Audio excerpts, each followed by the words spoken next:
Skeniranje kode in že se na tabličnem računalniku pojavi e-učbenik z nalogo izmerskih količin. Učencem se zdi, da popestrijo uro matematike. V klasičnih učbenikih so še zastarele snovi iz preteklosti, na tabličnih računalnikih so pa že nove snovi. Naloge, ko rešiš, dobiš pred rezultate. Lahko pri naravoslovju in tehniki na primer slikamo preizkus, pa doma napišemo v zvezek.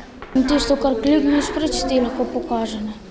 Zavod za šolstvo novost uvaja zato, ker e-učbenik združuje snov iz učbenika in delovnega zvezka.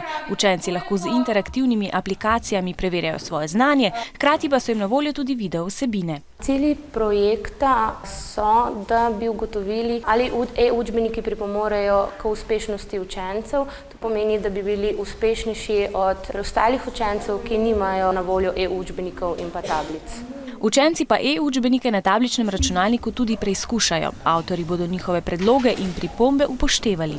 Premalo je nalog. Ne moramo si delati zapiskov, več tako, da bi listki gor lepili. Ne moreš napisati okraševalno kilometer, moraš celo besedo. Pri učenju še vedno uporabljajo tudi običajne učbenike. E-učbenike na tablici vzamejo domov le čez konec tedna. Težko si predstavljajo, da bi nekoč uporabljali le še tablico.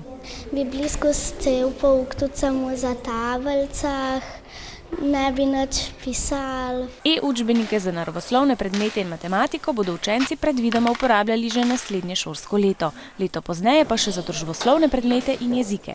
Uporabljali jih bodo na tistih šolah, ki se bodo za to odločile. Prednosti in slabosti bo pokazal čas, če ne drugega, bodo imeli učenci zagotovo lažje torbe.